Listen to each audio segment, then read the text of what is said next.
akan diberikan dengan makanan yang mana makanan itu seberat himlul ba'ir, iaitu seberat seekor anak unta. Ba'ir adalah anak unta. Dan wa ana bi za'im, dan kami, yakni orang yang menyebut itu akan menjadi penjamin. Maksudnya jaminan itu diberikan oleh kerajaan Mesir, yang daripada penyuruh itu sendiri. Jadi kita dah belajar ada ayat ni, yang mana himlul ba'ir menunjukkan bahawa setiap perjanjian atau upah hendaklah dijelaskan terlebih dahulu sukatannya. Kaedah ini sampai ke hari ini kita gunakan, cuma kadang-kadang ada orang memanipulasikan ini. Maka sebab itu dalam sistem muamalat Islam, benda ni semua kena clear. Tapi kalau dalam konvensional, kadang-kadang benda-benda begini tidak dijelaskan, sengaja dikaburkan. Seandainya anda masuk pertandingan sekian-sekian, anda kena berikan hadiah. Hadiah apa? Tak disebut. Kerana dia buat tulis kecil bawah tu, hadiah tu pula bergantung terma dan syarat. Terma apa? Syarat apa? Nak baca tang mana syarat terma tu? Tak ada pun dalam iklan tu. Jadi ikut dan mereka nak letak apa setelah berlakunya pertandingan tersebut. Dalam iklan mungkin dia letak gambar kereta, dia letak gambar kereta, tapi hakikat dia nanti bila menang, tengok-tengok kereta tu, kereta plastik tu nampak sakal sangat lambuhung kan. Kereta tu betul, tapi spek paling rendah, low spek. Hak gambar tu full spek. Kemudian kereta tu pula road tag dia tak bagi. Harga tu bukan harga on the road, harga tu badan tu saja, campur-campur nak kena tambah lagi. Maknanya ada sejumlah wang pula nak dikeluarkan supaya hadiah tu dapat ditebus. Benda tu semua bila ditanya pasal apa tak abang awet, kan kami dah abang bawah tu, bergantung kepada terma dan syarat. Dalam Islam benda ni kena jelas. Sebab ini antara dalil yang digunakan oleh pakar-pakar dalam muamalat, iaitu kena jelas. Dapat apa? Himlul ba'ir. Bukan setakat dapat himl, bukan sekadar dapat bahan makanan, tapi sukatan itu juga dijelaskan seberat apa seekor anak unta. Dan mesti ada jaminan, dhaman al-kafalah dia panggil. Mesti ada penjamin dia. Siapa yang jamin ni? Aku sendiri yang jamin. Atau kadang-kadang dia tak sebut aku, tapi dia kata organisasi tertentu yang menjamin, syarikat tertentu yang menjamin, penganjur pertandingan yang menjamin. Atau kalau dalam perbankan di Malaysia ni, dijamin oleh kerajaan, pemerintah itu yang menjamin hilangan atas duit tersebut. Jadi begitulah kaedah yang digunakan dalam Islam. Sebab itu tidak unsur untuk memanipulasikan sesuatu apabila kita menggunakan sistem jual beli dalam Islam. Tak ada ruang. Seandainya ada ruang untuk dimanipulasikan, maka kaedah itu akan jatuh ghurur, akan jatuh dalam keadaan yang was-was, perlu dijelaskan terlebih dahulu. Itu bagusnya bila kita berniaga dengan ilmu Islam. Bahkan orang yang bukan Islam sendiri pun rasa terpelihara. Cuma ruang untuk nak memanipulasikan keuntungan yang lebih tinggi, atau nak membuatkan si penerima itu, nak membuatkan penerima itu menjadi lebih beban. Kalau dalam bukan Islam ni boleh buat macam-macam, dia boleh reka macam-macam.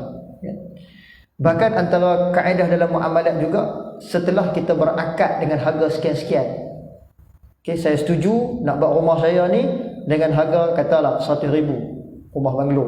Saya setuju. Kita akad dengan 100,000 dengan semua benda tu. Sebab tu benda ni kena betul ni. Hak 100,000 tu hang nak bagi apa kat aku, hang kena habaq. Sekali dia mula takkan tak percaya kot.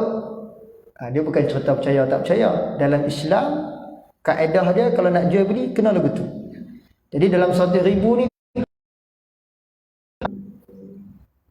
cat kalau apa, jenama apa, lagi terperinci, lagi bagus. Dan apabila siap rumah tersebut, tiba-tiba diminta lagi, minta maaf lah, nak kena tambah lagi, lari bajet, kena tambah berapa pula? 20,000 lagi. Maka dalam Islam kena tengok tambah tu ada benda yang ditambah tak? Nak tambah 20,000 tu ada benda tak yang ditambah? Seandainya sama sahaja, maka ia tidak benarkan. Sebab kita dah akad dulu 100,000. Jadi 100,000 tu kena bagi dengan spek tersebut. Masalah ada jadi selama ni tuan-tuan, tak tulis benda apa dia nak bagi. Kita setuju 100,000 tapi hak tulis tu tak ada. Bila tulis tu tak ada, ini yang dia boleh manipulasi di situ. Kalau dia tak buat, kita nak kena buat. Di kampung saya, kat belah Bali, dia nak bagi tanah perenggan tengah tu kena buat jalan lah. Ada reserve 3 kaki, memang kena bagi kawan belah ni 3 kaki, kawan belah ni 3 kaki. Belakang tu ada tanah orang. Jadi hak tengah ni, hak cantum dua ni, kawan ni kena bagi 3 kaki, kawan ni kena bagi 3 kaki. Jadi luas dah sikit.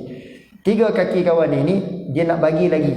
Dia nak tambah lagi 5 kaki ke kalau tak salah saya. Dia nak bagi 5 kaki lagi. Jadi 8 lah.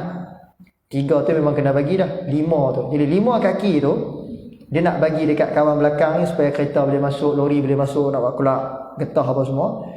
Dia nak jual kat kawan belakang ni.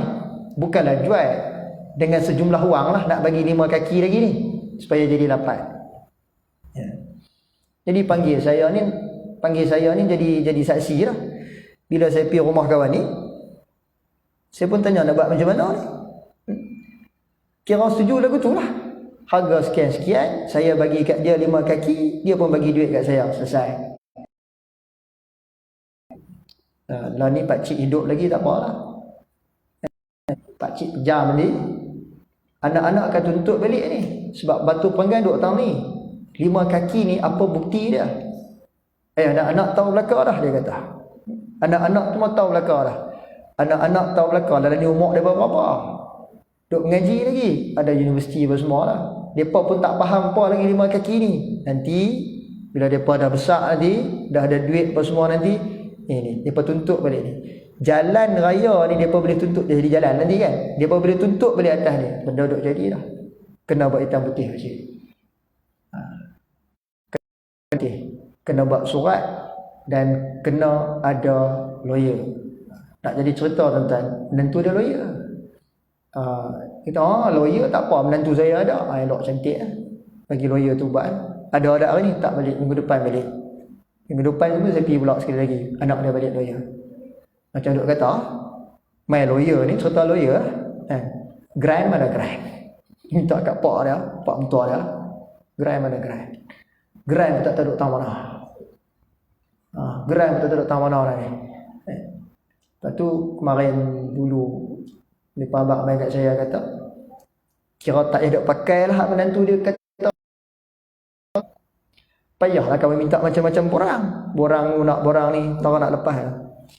Saya pun kata dekat orang nak beli tu, nilai dia tak banyak pun, 5 kaki murah aja tuan-tuan, tapi cerita dia memang boleh bagi duit ke depan lah. Lagi mana tak ada hitam putih tak boleh. Ni bukan cerita kita nak bagi susah, ni cerita dalam Islam nak jaga benda ni. Tak mau ke depan nanti ada unsur-unsur manipulasi daripada anak. Kawan ni bagi dah duit, ke depan nanti dia nak bergaduh tahun tu, dia nak mula tahun tu, nak menang nanti siapa? Dia balik, patah balik ke anak dia sebab hitam putih tak ada. Lepas tu saya kata macam ni lah, serah dekat menantu, dia lawyer, dia tahu nak buat apa, siap surat, pisah je. Tu standby duit ada dah, tinggal nak bagi je. Lagi mana tak ada hitam putih, jangan. Ini agama kita tuan-tuan aja. Dia bukan nak bagi payah, nampak macam payah, tapi inilah cara supaya tak berlaku unsur-unsur yang boleh diseleweng ke depan nanti tu. Manipulasi lah dia panggil dalam bahasa kita. Okey, selesai. Jadi kita nak sambung malam ni ayat 73. A'udzubillahi minasyaitonirrajim.